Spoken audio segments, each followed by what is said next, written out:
I might be joining Padgett today. Who knows? Well, I Well, think it's right now he just works for his dad, so there's that too. No, my dad works for me. let's get him in. He's the son Go of the get him in. I CPA. want to talk to him. I should be interviewing him. Yeah. He'll probably come in a second. He just wanders around. I got my dad upstairs too. We can have them chat. Is he really? He really is. Yeah. So That's what's the next step in the What's your Padgett vision? transformation? What's your vision for Padgett? How about that? If that's a public thing or not, or what at least No one listens to this, so it's fine. I get how this podcast works. Jason prepares and has thoughtful questions, and Scott shows up and adds pithy anecdotes and comments. Bingo, you got it. Actually, the sad part is Scott prepares and Ackerman does nothing until we air. That's the sad part. Scott actually prepares and has a list of things that he might want to discuss. Scott just can't stop talking. That's his. Oh, okay. I want to hear what you have to say. What your questions are. My vision for Padgett is to modernize Padgett. Jeff, welcome to the Sons of CPAs podcast. Why don't you give us a little background on yourself and how you got into the accounting industry from the very beginning? Thanks, Jason. Again, it's really good meeting you. Scott, I know you. It's good to see you. Are you Scott's boss? Can we clarify this? No, I don't know. Our relationship is not necessarily boss. We're probably more like business pals. Yeah, that sounds like you're his boss. Okay. No. Actually, I would like you to answer that. I don't know the answer to that. Okay, I will answer that question. So you guys are sons of CPAs. I'm the son of an EA and small accounting firm owner, partner for 40 years in Pensacola, Florida. My dad, Jack Phillips, and his twin brother, Joe, had Phillips and Phillips. So I got in the accounting industry working for them when I was 14 years old. My dad can sit behind a desk and do tax returns all day long, and I thought that looked like the most miserable thing I've ever seen anybody do in my life. I wanted nothing to do with it, so I went into sales after college, and I was in the job board industry. I worked at Monster.com. I've worked for 2 businesses that went public in my 20s. I didn't start them. I was an employee. It was a really incredible experience, and I knew I wanted to do that in my lifetime. Got into the accounting industry because I always wanted to start a company. So we started a recruitment company, and in doing our research and how it all comes full circle, we landed on the accounting industry to be where we were going to raise money and create a business. And we did. And it's called AccountingFly. So I have no accounting background, except for that I knew that I didn't want to do it. And now looking back, I really wish I had gone to school for accounting, but I can't tell that to 14-year-old me. I don't think it matters that you did or didn't. I think you are where you are now because of what you did, and you wouldn't have been at Baylor if you went to school for accounting. You wouldn't be celebrating a national championship right now. This is true. Sick and I Bears. digress. We're one day out. We recently post national championship for Baylor basketball. I was there with my son. It might be March of 2022 by the time this is released. I know. That dawned on me when I said last night. It doesn't matter. So when we started AccountingFly, every startup needs a problem to solve. You need to sell a vitamin, not a pain reliever. And you need a big, hairy problem to solve. The problem that became our mission was we wanted to solve the talent crisis in the accounting industry, in the public accounting industry. And so we tried lots of things. And so our story, I'll condense the story into just 15 seconds. We tried all these different versions and pivoted to keep chipping away at this problem. And in doing so, we felt the pain that all of our clients were feeling, and we couldn't solve the problem. We couldn't accomplish the mission until I had a client say, I'm so frustrated with hiring people in our firm that I'm going to stop caring. I don't care where they work. Just get me somebody to work from their house. Okay. And we did it in a day. We did it in incredibly rapid time. And we started thinking, could this be one of the solutions to this talent crisis? Anyway, after 5 or 6 years of swinging an axe against a massive tree, that's really what it felt like. We started to get traction and started finding these entrepreneurial firms that were ready to hire remote. And over time, a few more traditional firms got involved. Now what AccountingFly does is it's full service recruiting for remote jobs. whether that's full-time or seasonal part-time.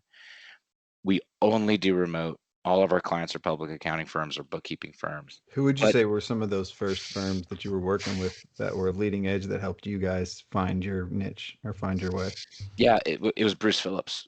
That was, he had already sold his building. He ran HPC, which is now called Aprio Cloud. Bruce is an early adopter cloud accounting firm leader. And He's an OG. he's an OG. Shout out to Bruce Phillips. No relation. Yeah. Oh, that's right. Yeah. But he'd sold his building and was beginning to hire people in different places. And we started filling their jobs for them. I don't know the number. It's a big number of people that went to work for Aprio Cloud came through AccountingFly. And we learned a lot of how to be good at the recruiting business because of them. Catching clouds. There's a traditional firm in San Francisco called Murray Stock. They've got an office, and they were one that just said, I give up. They were trying to hire a tax manager for a year, and they are great human beings. And we finally hired somebody for them, a tax manager in Philadelphia. And that person is still there today. This is 2 years ago. That just became my obsession. The startup is a grind, though. It's because this was a job board. This was a venture capital backed startup that took a long time to develop. And I was starting to see that I needed to change. And during the pandemic, I got approached by Padgett Business Services to interview for their CEO position. And Padgett is an accounting firm. It's one of the North America's largest tax, payroll, and accounting businesses. And its business model, it's a franchise. So there's a central office, and it has 180 franchises like Scott's in the United States. There's 100 franchises in Canada. It's 55 years old. Okay, and so they wanted a younger, entrepreneurial, kind of marketing-minded leader, and it just seemed right. And so I'm still an owner of AccountingFly. I'm chairman of our board of directors. I am still incredibly serious and dedicated to making remote work a thing in the public accounting profession. Now I got a new mission, and that because I have amazing partners at AccountingFly that now run the business, and now I'm the CEO of Padgett. So Scott is a franchisor, and I look at us as business partners. So yeah, man, that's my story. I probably put everybody to sleep that's listening to this thing, but they've been asleep long ago, so don't worry. Well, wake up. It Now was like you doing your weekly plan. So all the biggest thing that most firms say is that their biggest challenge is recruiting and retaining talent. So how do you go about selling to these traditional firms that remote work is okay and possible? You let the pandemic do that for you. Dude, not for you. This is a Jeff answer. Scott's part of the answer, though, because they went through this. I mean, Jason, we haven't been very successful in selling that to the traditional firms. Because, in fact, AccountingFly's first batch of clients were G400 CPA firms. We signed up a ton of them when we started because it was an online job. It was basically a job board with an applicant tracking system. It was a piece of software. So a lot of them signed up, and over time. So it's a Monster or a ZipRecruiter or something like that. Yeah, and it organized their candidates and helped you rank candidates and communicate with candidates, store their personnel files and things like that. Over time, that didn't solve the problem. So when you build a startup, you have an idea that becomes your hypothesis. You basically work that hypothesis until you have something called product market fit. And I didn't invent that term. That's just if you read it in your startup book, that's what they say. And when people are selling your product and it's working, you have product market fit. And that was this elusive part of our thing that we could never find. It was, and so to answer your question, we can get back to product market fit later. To answer your question, I don't believe that we have sold this to the traditional firms. We have a sliver, a teeny tiny amount. It's the renegade remote progressive firms that get it, who have embraced this, and the middle market hasn't. There's some statistics out there that will fool you, that will say 90%, you read Accounting Today, 90% of big firms are now embracing remote work.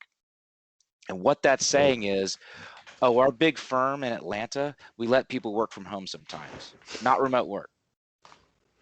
when you don't care what city your tax manager works in, that's remote work.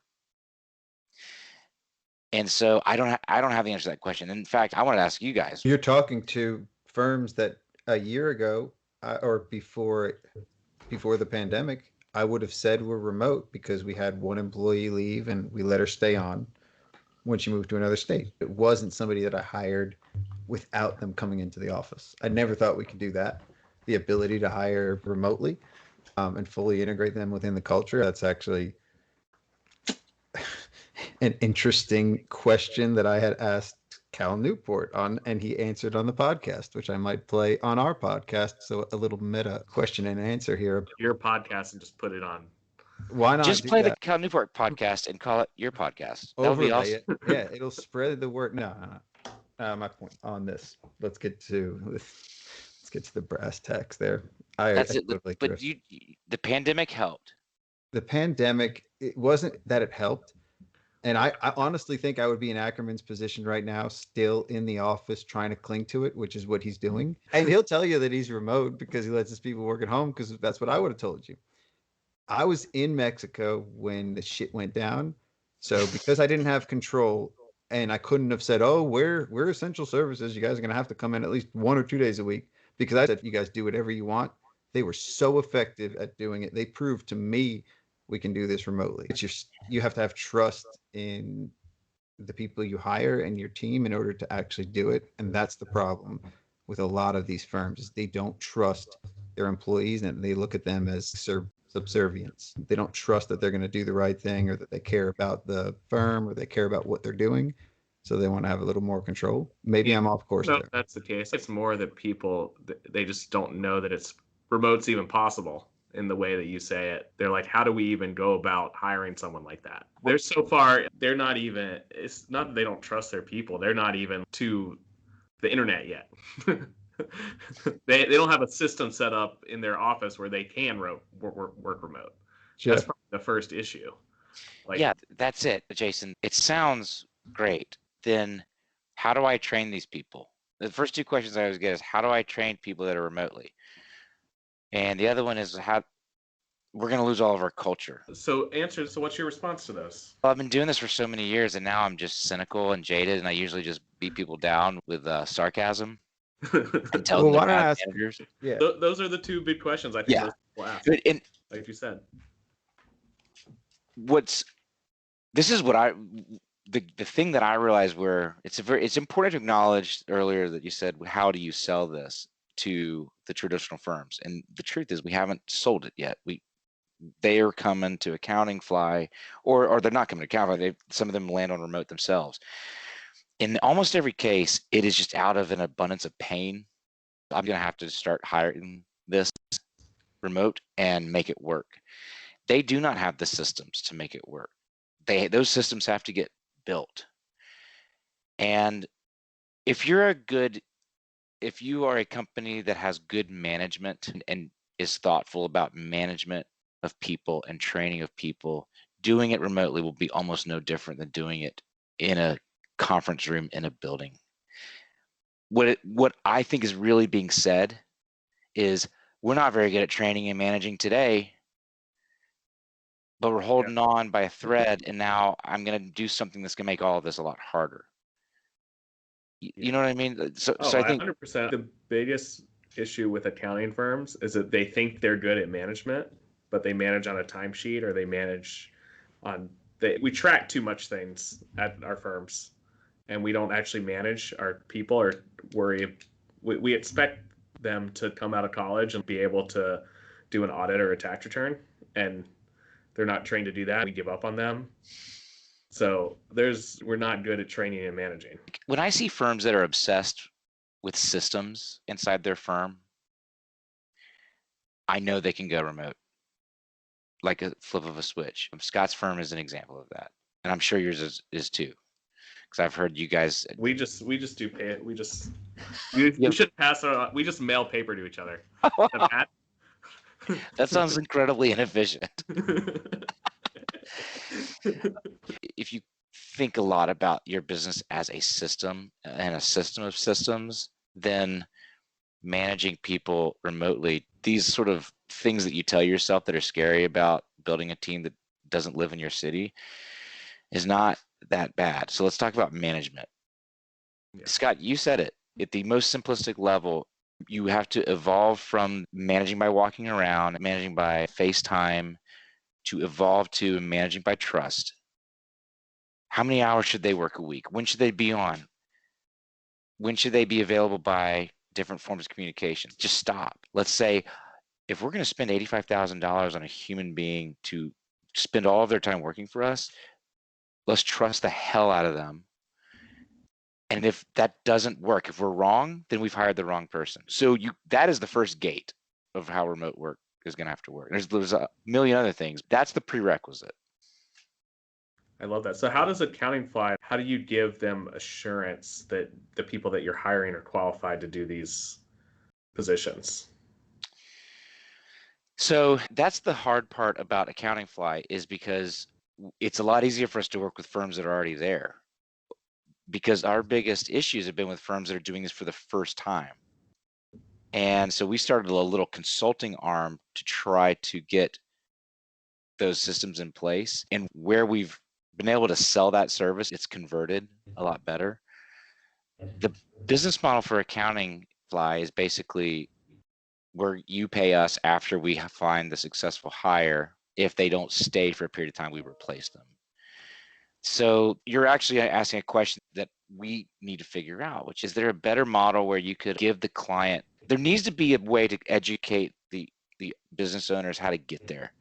If you focus on what you should be good at running a business, that's an AccountingFly, we're like, well, let's just be one thing. We just want to be a good placement agency. Then we need to focus on that. So I don't know the answer to that question. I think about that all the time. How do we teach the world how to do this? Scott, you went through this transformation because I would say our two best and easiest hires ever, and I'm not promoting AccountingFly, but that happened during the pandemic. Here, this is when you had to pay us money to be a sponsor. No, I literally, I hate using the term literally, and I just said it. At least I caught myself. I hired my latest hires, 2 CPAs, and they are probably some of the best on-board hires, and less hand-holding, adaptive. Clients just feel like they can trust them. They feel at ease with them. The staff, they've integrated with the staff. They're not even here a full year already, and they're already really part of the team. And we're remote. Nobody's ever met face-to-face yet, because we were not able to. We would have already. We would have had a Christmas. We probably would have met up 4 or 5 times already by now. We're not able to this year. The first time we see them, it will be not missing a beat, I think. And AccountingFly played a huge part in putting the right people in front of us, because we were very involved in the process. I was very specific. They have to do this and this. And that's part of our hiring process. That allowed us to only get 3 candidates. And we would have hired all 3. Mm-hmm. We would have had a ton of shit to filter through if it wasn't for you guys. So we focus on them. We had a great outcome with you, and part of that was the strength of the AccountingFly team and all the candidates we have, but also the strength was you guys. You were involved, Scott, and AccountingFly is only as good as its clients are. So we've put great people into firms that are bad managers or bad at systems, and those people bailed. So I believe that put a good person in a bad situation, and everybody's going to point blame at you. Everybody's going to point blame. Yeah. You sound so down on the accounting industry. How do we get you up on the accounting industry? I'm up on it. We are so optimistic. We just have to point out the flaws. I'm not down on anything. The remote work is a big part of the answer to our talent crisis. You've got to be a well-run business today to integrate a remote person into the company. Yeah. And AccountingFly is like not out to solve that problem. We're out to find the people to work at your firm. So it's inspiring to me, because we're keeping people in the public accounting profession by advocating for remote work. Because we own Going Concern. We asked all the millennials on Going Concern, we asked them what they think about the public accounting profession, and a big sore spot in that age group is this feeling of lack of work-life balance. And there's a lot of good things going on with it, but that's one of the bad things.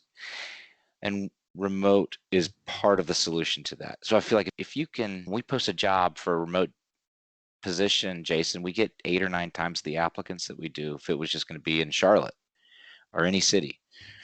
And it's because, one, you've opened your search to the whole United States. The other thing is that is what the talent values. The buyers of careers in this market are buying flexible jobs.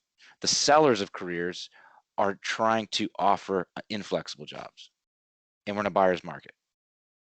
They're buying the ability to go on a vacation somewhere for a month and not miss a beat, or take an RV and go somewhere and still be able to work and be just as effective as they were if they had to be in that office.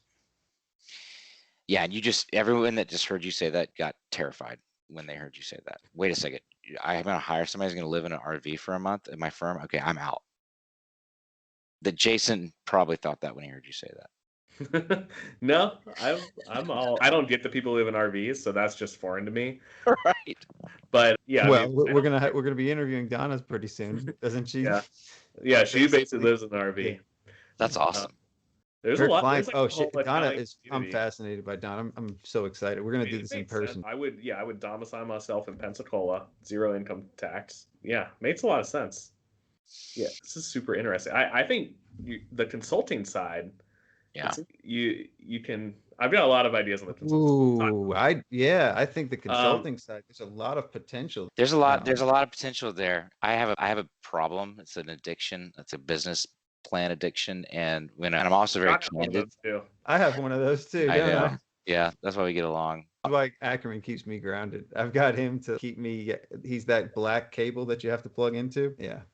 I don't know what that is. The grounding cable, isn't that what is it called? The ground. So let's go to Padgett a little bit. So I'm always telling Scott, I'm like, you're running your firm, super modern. Padgett's more traditional. So what's the value that Padgett adds to Scott? What are you thinking of how to make the franchise model and accounting work? Scott's one of 100 and. Yeah, of course. I know. Yeah. The first thing you got to know is that there were 4 or 5 companies in the small business accounting franchise industry 20 years ago, and only one of them still exists. That's Padgett. Yeah. What does that tell you? And Padgett's 55 years old, and our owners are baby boomers. They're looking to retire, and so there's the value to them. The value to those people was that Padgett built this great tax software program and accounting program that was our proprietary deal. And as a part of the franchise, you got ops support, you got the software, and you got training. Benchmarking. And it was good. It was really good. It was incredibly valuable. But for the time. Yeah. What happened is that it's so cheap to develop software that you can't compete with that anymore. That can't be the moat you draw around any company. That's why the other franchise companies died off, is because they're like, we built the software. That's the moat around our company. You can't leave the moat. Peace out. I'm with Zero. And the first time I heard about Padgett was because I met Scott at a bar in ZeroCon. I had never heard of Padgett, and Scott is on the super more progressive end of Padgett, and Scott looks like the people that I run around with and in my client base at AccountingFly and my friends from just building our firm. But the Padgett office he's on the kind of the fringy end of that. There's more remote work. He's doing more advisory services than a lot of them. But anyway, so this is what I think that I've learned is the core value needs to evolve from this old software that we wrote that we don't even use anymore to an operations plan that you can't get. That it would be far more valuable for people in a franchise to rely on us to build and craft and teach and train and reinforce an operations plan, a playbook, than you'd have to go figure that out on your own. Scott's different. He went and figured it out on his own. Well, Padgett went through this change, but Padgett still has this incredible tax support team in Athens, and now it's remote. We have people in Washington, D.C. who get the instantaneous information about what's happening, all the changes. We get that quick. We've got lobbyists. Yeah. And we have a tax support team that can help any of our offices figure this out. And they're very good. But so what I want to build is a single brand around Padgett so that it's meaningful and useful from a marketing standpoint to be inside Padgett. We have a good brand, but I hadn't heard of Padgett until I met Scott. And so I think that's a problem. We got to address that and keep the stuff that we're doing right around the taxes and support, update the operations plan. The value proposition goes from like writing a software piece that is a moat around the company to, do you want to know how to run a modern advisory and tax and payroll firm that has higher profit margins and has a great brand? That's us. And so we're making key hires around that when you see those hires, you're going to say, oh my gosh, yeah, they're going in that direction. Time will tell. That's my mission. It sounds like you're trying to solve the problem that AccountingFly. Problem is the firms aren't modern enough to get these remote workers. So Padgett's going to create an operating system that basically allows for these firms. It allows for you to hire people. And if you start a Padgett franchise, you're going to have basically a way to get this talent, get your staff, which is the hardest part, up and running. Systems. Yeah, that was one of the, I think, attractive parts for them was, oh, okay, I know how to help solve one of our problems pretty quickly. But Jason, I liked hearing you say it. It sounded better from him. He might have had the quotable for the night. I might be joining Padgett today. Who knows? Well, I think it's right now he just works for his dad, so there's that too. No, my dad works for me. Let's get him in. Go get him in. I want to talk to him. I should be interviewing him. Yeah. He'll probably come in a second. He just wanders around. I got my dad upstairs too. We can have them chat. Is he really? He really is. Yeah. So That's what's the next step in the What's your vision? information? What's your vision for Padgett? How about that? If that's a public thing or not, or what at least no one listens to this, so it's fine. I get how this podcast works. Jason prepares and has thoughtful questions, and Scott shows up and adds pithy anecdotes and comments. Bingo, you got it. Actually, the sad part is Scott prepares and Ackerman does nothing until we air.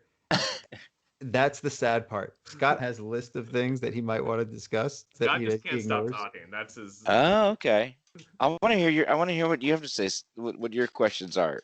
My vision for Padgett is to modernize Padgett and to keep our incredible tax support program. Just modernize how we communicate things, but basically keep it the same.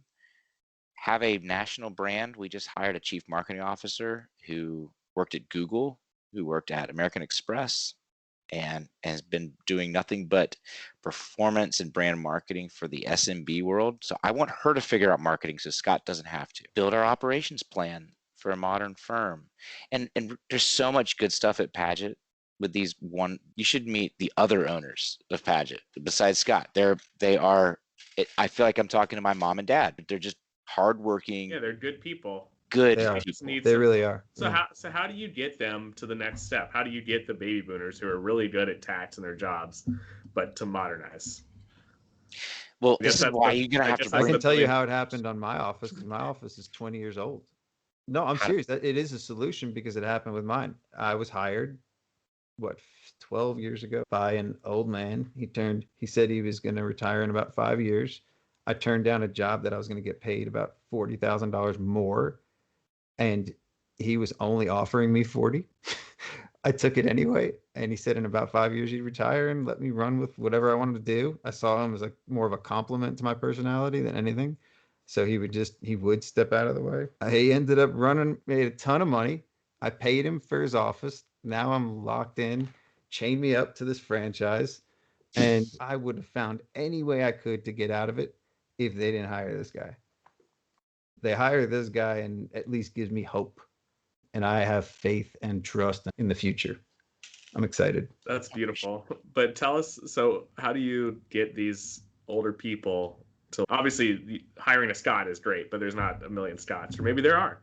No, I think that's a big deal. That's a big How part of it. else? An owner buyout or owner finance for me was easier than buying a firm, and he treated me well. It wasn't like, But how do you Sure. set up these transition plans if that's the way to go with these older people?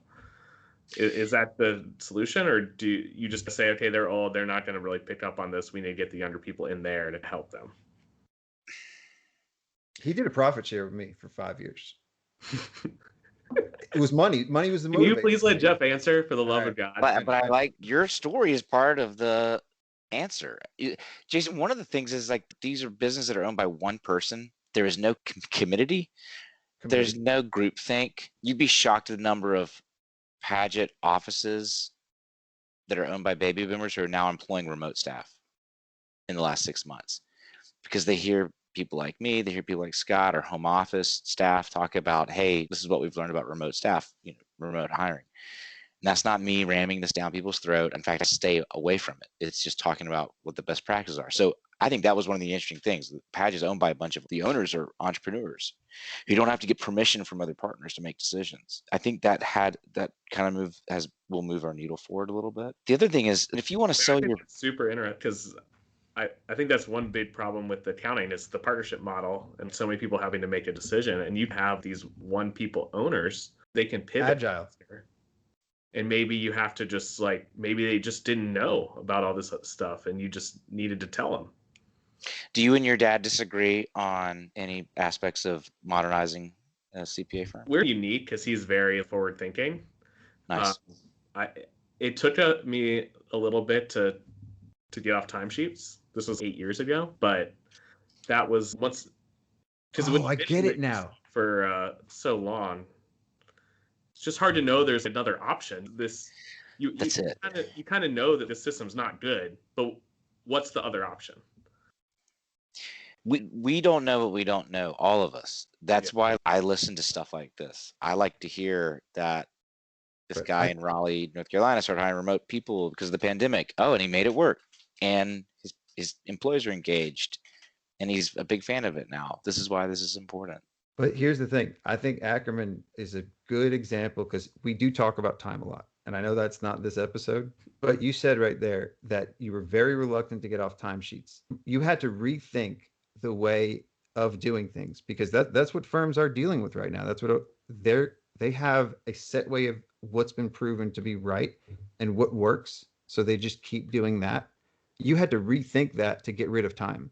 Now I'm trying to convince you, and I'm trying to be convinced that we do need time to plan for forward thinking because it was used the wrong way, but we need to now rethink again time. I feel like that's another step. And I think you were. When I think of stuff, it's just, what did I hate? I worked at a big accounting firm, KPMG. So what did I hate about that? And when I came to work with my dad, I wanted to get rid of everything that I hated. And the timesheet was the number one thing. It's like, so the timesheet in itself is shit. But I know, that was because of what it was used for, though. I feel like that's because of what it was used for, what it represented. It represented you as a number, as time of lag of work that you already did.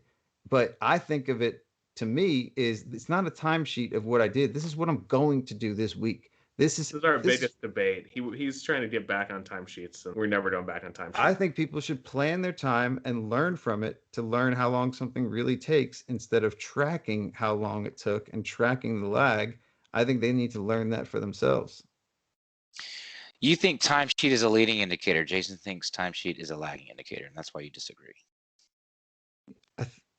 I think you might have distilled it. I think there's just a lot of bad things that can come from a timesheet. There obviously are some decent things that can come from it, but what's so decent about knowing your capacity and knowing your margins aren't based on time? Knowing when you need to hire. I want to get rid of everything that I hated, and I know rethink some of the things because you hated it. I think for the wrong reason. You got to be able to rethink, and that's what this podcast is about: rethinking the industry and rethinking a firm. And rethinking the way time is used. You just bastardized. I don't think you can manage well off a timesheet. What did Liz say? She said it felt like a slap in the face when they did that. Yet, what did she also say? That every one of her people tracks time to the 5-minute mark? Yet she felt like the timesheet was a slap in the face. But she was able to rethink time. We're gonna disagree on this forever. I don't think we will. Well, I don't think we will. I think you'll come around on your own. You were very late to switch on to off time. It took you a we long switched time. off time before you were even part of Padgett. But your dad we had were to one of the convince first you. firms But that your ever dad had to convince you, 100% though. off time. But you said it. I can rewind the tape. It took you a long time to be convinced. By a long time, it took 3 months. Okay, 3 months. Yeah. So now you got to expand that, multiply that by 3 years. In 2013, we were off time. We literally picked a date. Time was gone. I got to ask you a question. What else did you hate about the Big Four that you then changed in your firm? I don't think that they were providing the best client service. So they were focused on,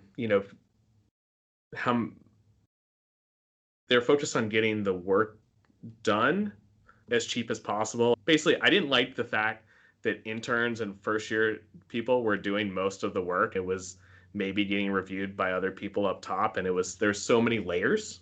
I hated the layering. I didn't like how when you couldn't talk to a client until you were a manager. I thought that was stupid. I didn't like that you couldn't make a decision on your own. You had to go through. It was just a bunch of cover your ass stuff that I didn't. Yeah. And there's some things I did. I love a lot of people my own age still have some of the best friends from that time. That was great. The camaraderie. A lot of those people are looking to leave. Don't they want to work for you or work with you? I think the problem is that they don't know anything different. They're just, when you're trained and you start, basically when you go to college, you're trained, I need to go to a Big Four firm. You work there and you've never really, there's no class on what's the different firms, how do they work? What's the difference between a firm our size compared to a big firm? No one teaches you that. So you're just working at a Big Four firm and you hate it. And I'm sure you see this in Going Concern. People just leave the industry, like you said, because they're like, screw this, I'm going to private, or I'm just going to do something else. And we're losing all this good talent. I think the big change is going to be when they all die. It's not to be crude. But the Big Four firm's never going to die. The big change. No. The big change is when the generation dies out and the new generation that is wanted, that doesn't know, they can see in color for the first time, wow, there's another way of doing this. They see that playbook, or they see a transition or a way out, like anything. The stuff we're talking about now, this is their back door for somebody that's our age that you like, that just doesn't know any better. They're in an opportunity because somebody died out and now they're in a leadership position to change. Or they decide, look, I don't want to be partners with everybody. Let's all just split off and do our own thing after the partners die out. Why are we doing this model? Does this make any sense to us? It's going to be a generational thing. The sons, it's going to be the sons and the daughters. What do you think is going to be the biggest shift in the accounting industry over the next 5 years? That's a good question. I'm hung up on what I just was listening to about Scott, so maybe that's my answer. Owning Going Concern has been weird. Okay. It was probably a mistake to buy it because we thought it was going to be this. We'd sign up all these CPA firms to come work, to hire, and we bought Going Concern thinking that we could just funnel them over. And they didn't want to go work at the mid-market CPA firms that we signed up. They had a low opinion of them. But why do you think that is? Because it sucks. It's a shitty job. They think they don't know about, Jason, the opportunity that you have. They don't know about what's possible. I'm stereotyping. I'm trying to provide one answer for hundreds of thousands of people, but they see it as a step down. And you were taught that in college. Yeah, and you were taught that. Go to the Big Four firm. Yeah. If you go work at. So there are some amazing middle market firms, places that I am inspired by, but the real group for me is the small advisory businesses that I think you could make a lot of money, have a great career, and not have to work in the Big Four. So I've always felt as AccountingFly should be the bridge between those career opportunities and Going Concern. But now Padgett, this is Padgett's future. There's going to be added value. The picture, Jason, your dad was a CPA, and I don't know your situation, but you were in the Big Four. You're getting incredible training. You're getting a pedigree and a credential that no matter what you say is top tier. And that there's moments where that has helped you in your career. And I see Padgett 2.0 as the home for people like you who don't have something to walk to that you grew up seeing, but that you knew you were entrepreneurial and you knew you wanted to get involved in the business. We can give them 50% of the intellectual property that they can have to go be an entrepreneur. We know that those people exist on Going Concern. I want them to stay in public accounting. And stick it out till they start dying and you need to look for a new job, or you want to open your own firm. Stick it out, all listeners. Get Padgett. So Padgett needs to sell to these late 20-somethings that are ready. They're like, I want to start my own firm. I'm not quite sure Padgett's not ready for it yet. But maybe by the time this episode airs, Padgett will be ready for it. Yeah. By the time this episode airs in 2024, we're gonna be freaking ready. When we interview you again, we'll see the progress as it goes along. As we come along, we'll get to watch this. Yeah, we'll get to see this journey. We're going to hold you accountable on this podcast right here, right now. So I see the shift, Jason, as a massive generational handoff. And yeah, Scott said they're all going to die. I can't say that, but Scott can. I can say whatever I want, but you know what I mean. I don't think everybody knows what I mean, but the ones who know what I mean know what I mean. And the listeners that would be listening to this at this length know what I mean. Absolutely, and I think you're right. It's the truth. So what an opportunity. Am I missing? That is an opportunity for all of us. Yeah. Everyone that cares, that would listen about this show. There's other opportunities too. It's like there's Padgett, but there's also Nucleus that we talked about. And there's also Realize that's a community of like-minded individuals that are tapping in to how it's done, and people are sharing best practices. There's a lot of membership organizations out there too that are teaching people. So there's a lot of great options. So people won't be limited, and I think that makes Padgett better. I think that makes everybody else better. But the better ones out there.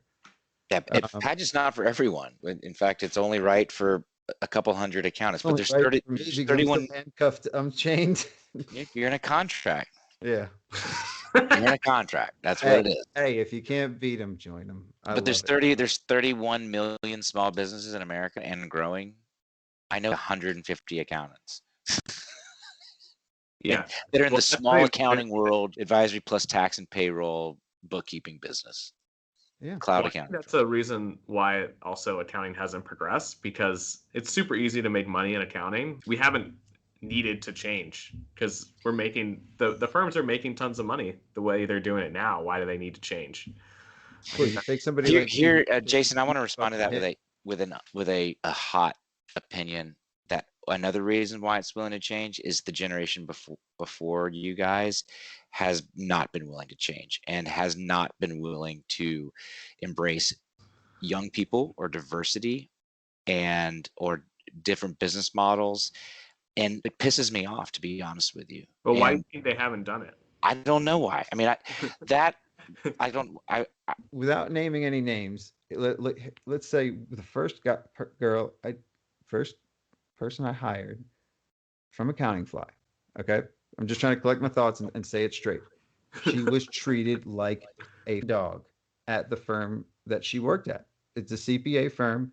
She is high caliber, 15 plus years experience. Well, I think we see why do you think that happened though? Why was that being done that way? That's the thing, is we're in Middle Tennessee, rural area. It's just how it is. They're not going to change. And she finally had it in her to want out.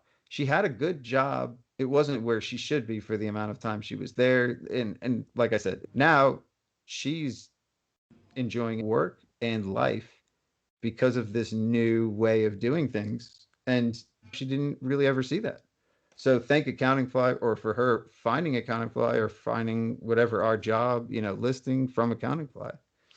But whatever it was, everything falls into place. That's a prime market for people that are hiring. I think Josh saw that real early on too. We interviewed him recently. A lot of his hires were people that were mistreated because our industry it's in people's blood. And I hate to say that. It really is just in people's blood to treat minorities. You're not wrong, and it's a tender subject. But we need to rethink that. And I think the younger generation sees it, but they're going to see more of it as they're exposed more and they start to try and open up their minds to rethink things. But And all I can say is to us is don't blow it. Don't repeat the mistakes. I don't know why that's happening. I do. It is my firm opinion that it is. Then you've got the generation, and one of the other issues in this generation is they're suppressing the talent above them. So they're below them. They're not getting out of the way. Which generation? The generation that's older than us. That our fathers. We can just say our fathers. Yeah, they're and I mean again stereotyping, but trying to paint a broad strokes picture of what I'm seeing, and I am seeing it, and the consulting friends that I have that are seeing it too. Get out of the way. You know what the mindset is? I've got a cushy job. I'm making tons of money. I'm not going to get out of the way. And my people aren't intelligent enough, or I don't trust them enough. I'm not going to get out of the way for that either. Fine. Go disrupt that. So let me ask you about your dad. Is he still working? He retired he retired in 2003. So was that 17? So that's a long time ago. So how would you sell it to your dad? Let's say he was still working the old way. How do you sell it to your dad? Such a good question. Oh, wow. That is a good question. Don't patronize me. I never tell me as a question. See, I never compliment him. When he gets a compliment, he thinks I'm being sarcastic. No, thank you. So with this, he's 82 years old, so I just don't know. I don't know what I would say, but this is how I've sold it to the Padgett owners, Jason. Yeah. Do you want to retire? Yes. Do you want to sell your practice? Yes. Okay, you're gonna have to apply modern business practices, or you're gonna sell for a bad multiple. You're gonna sell for 0.7 of your revenue. And if you want to do better than that, which is I know what you're expecting, you're gonna have to change some stuff. And here is your playbook of what you need to change. And I'm not sure he would go for it. The other thing is what you don't understand, when you're set, you have no motivation to change. So I'm trying to apply the motivation of the retirement's important, succession is important, getting out of the business is important, but like your business is worth less than you think it is, guaranteed, because the buyer, the millennial buyer, they're not getting excited about doing pickups on Mondays with the manila envelope to drive to 200 businesses every Monday. They don't want to do that. They won't do that. Yeah. And that drives down the value of a business. If you're leveraging technology, if you're thoughtful about your systems, if you're prioritizing the human beings that work inside your business, if you prioritize diverse viewpoints and diversity with a capital D, if you have remote staff, if you don't have paper anywhere, there's no manual entry of anything, if you're not charging garbage prices because you have a high opinion of yourself. Not even that, but you are valuable. It's not even that. It's not a high opinion of yourself. The people that we're talking to and that have this, it is really hard to pass the CPA exam. I never took it. I wouldn't know, but I know that just anything, the knowledge we have. Good example of this really guy should be valued. I got referred this guy. His parents go to us, pay us a bunch of money from this CPA who retired. And the CPA charged $150 for this tax return last year. Jesus Christ. And I have to be like, and I bet he did a great job on it. And it's probably not going to work out for us. Yeah, but I bet he did a great job on it too. That's the sad thing is I tell people you probably can. There's some diamonds in the rough out there where you could probably get a return done for. If that's what you care about is paying low prices, you can definitely find somebody that will do a great job on your return for a very low price. That's not really what we're after, though. People don't know what they don't know. And you got to remember that people don't know what they don't know. And I feel sorry for the person you're talking about. That person is a highly credentialed professional who just has price. The thing is, you can't go to H&R Block for less than $500. So you're underpricing yourself for a non-CPA doing a tax return? That doesn't sound smart. Yeah, somebody who works at Harris Teeter and does this on the side. Their full-time job is Harris Teeter, and they're at H&R Block on the side. And you need guidance. You need someone telling you these things, going out and figuring out. Yeah, and this guy was a one-person shop who he doesn't know. He doesn't know. Exactly. He doesn't know, but it's a shame because he's. Well, the clients are dictating that but too. How do we get these people to know? They They got to need rethink. They need to join a franchise like Padgett. Boom. No, they don't. They need to rethink the way that things are being done, and it's hard for them because they've already No, but had to go through it's changes. not even. They're not even to the stage of rethinking. They just don't even know to rethink. Well, then how do you reach them? Because a lot of times That's what I'm asking. Well, listeners, it's not how do the three of us reach them. It's, is there anywhere they can go to they could have listen that to kind this of information? podcast. Yeah, it's this podcast. Like you would think it would be the AICPA or it would be the state societies or something that they're probably members of. AICPA probably perpetuates certain ways. Actually, you know what? I have nothing bad to say about the ACPA. I know nothing about them. It could be a sponsor. They could be a sponsor, but no. What I was trying to say is I don't know if they're perpetuating the bigger Thomson Reuters, and we use their software. But the thing is, they've got this moat now, and the moat is getting tapped at, and people are really trying to get in, and it's frozen in some areas, and it's grown over for Thomson Reuters, but their lifeblood has been that moat of the software suite, of the server, of everything running on their stuff. And AICPA makes a lot of money from them. So it's true. Both of them, Thomson Reuters and CCA. I think, Jeff, you sold me on the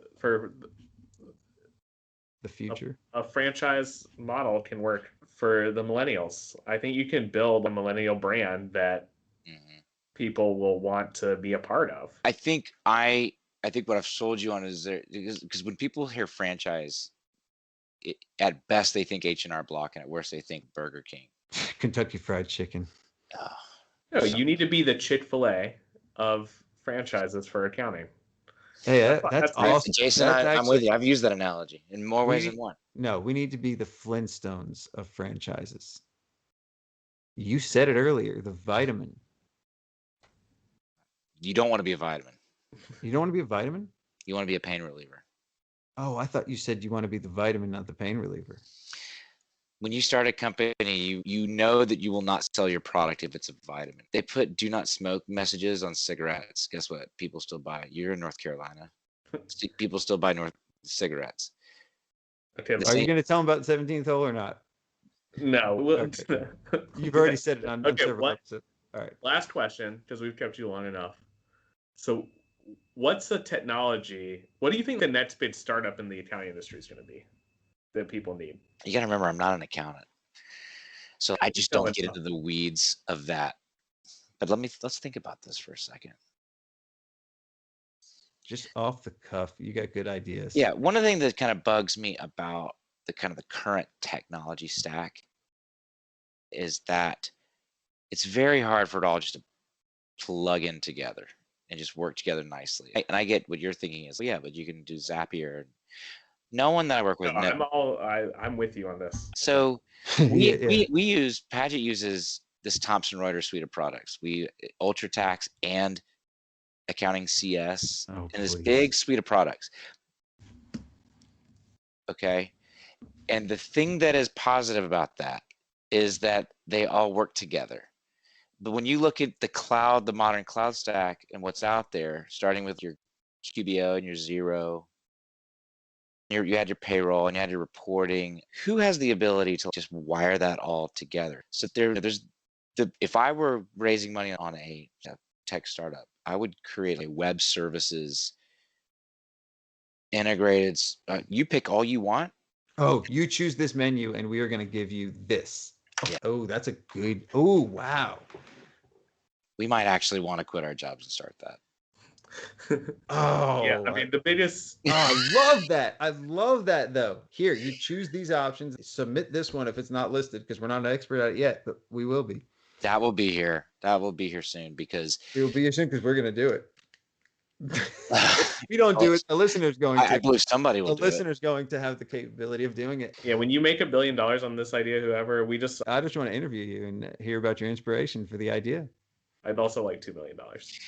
I'd like $2 million and a little credit. Jeff came up with the idea. Jesus Christ, you're taking $2 million just because he's on our platform? No. That's the biggest thing. Is we're like just in the stage where there's cloud accounting, cloud software. We still don't have a tax cloud software. Well, yeah, it's true. So we're not even there yet, but we don't have something.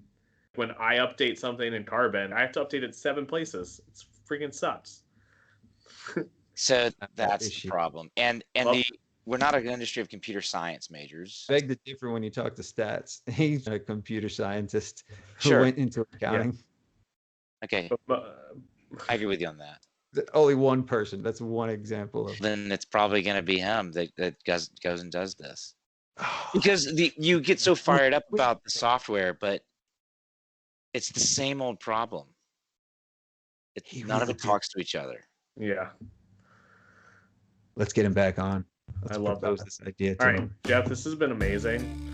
Too strong of a word. You've dealt with Scott for an hour and 15 minutes, and honestly, Okay, that is amazing.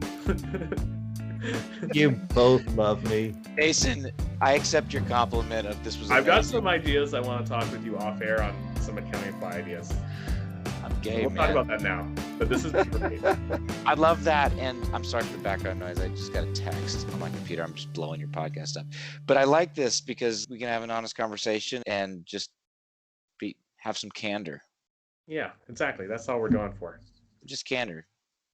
All right, you're the man. Thank you. Sorry to everyone in the baby boomer generation for what I said earlier. Not going to We be a didn't say sponsor. shit that they didn't already know.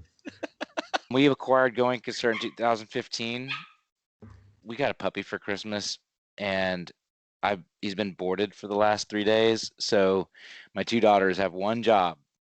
Don't let the puppy come upstairs to my home office, and that was the puppy. So It's all right. I may need to pause here real quick and yell at my daughter real quick.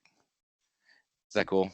You do You whatever. are permitted to pause and not permitted to yell at your daughter. I will not yell. Only one job was to keep the dog. I Yeah, have that's I true, have never too. met That is true, Jason. too. I have no context of your podcast. The Pensacola Kid. So tell me about what you guys have been doing on your podcast. What is it? What's the plan?